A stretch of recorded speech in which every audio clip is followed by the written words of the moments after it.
والسلام على رسوله الكريم سيدنا محمد وعلى آله وصحبه أجمعين. These past 2 or 3 nights we've been looking at young people as mentioned in the Quran, and we looked at Mary, and we also looked at the son of Nuh alayhi salam. On the one hand, we had this personification of virtue and piety, which is Mary, and on the other we had this child who was raised in the household of the Prophet and who spent not days or years but decades in the company of a Nabi. And you can well imagine the type of tarbiyah, ta'aleem, education and advice that he had received.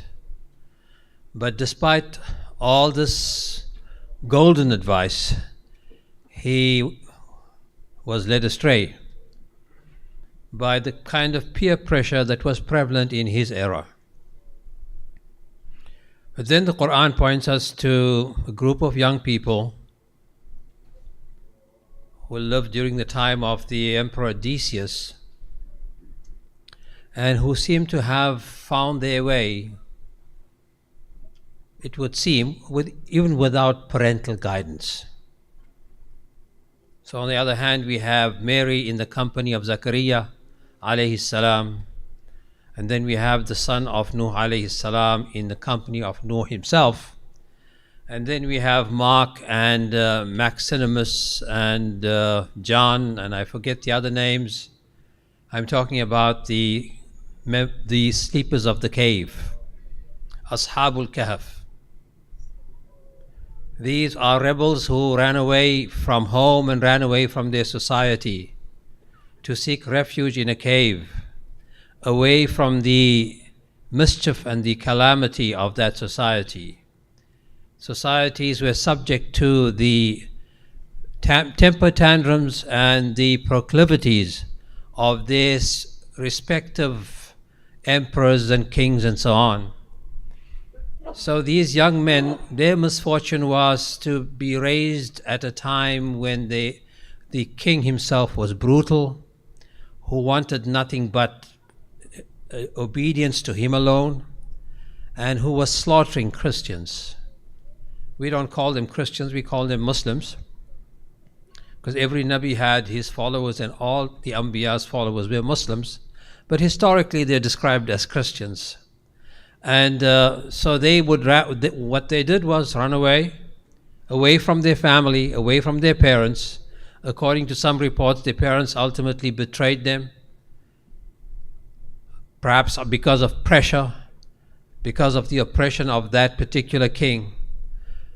But their act of devotion to Allah and their willingness to sacrifice everything in the path of Allah was so highly cherished that we now have a surah in the Quran called Suratul Kahf, and we speak in glowing terms about these young men, and nothing stands out about them. They were not deeply instructed, they did not belong to any family of pious people, it would seem. They had within them a natural disposition to be guided to the truth. And that holds out hope for our community and for other such communities who are wondering who will guide the kids. Well, it does happen where the kids guide themselves. The kids also have the ability to guide themselves.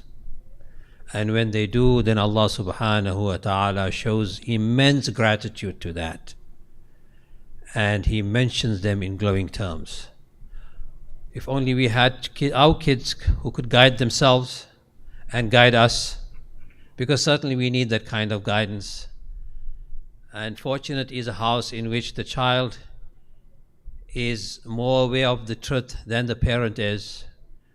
I want to end with this small story about Umar radiallahu anhu, who had given out a decree asking that milk not be diluted. You heard the story. That milk not be diluted for whatever reason. And at night he would do his rounds to see if the city was asleep and in comfort. And he listened to this conversation between mother and daughter.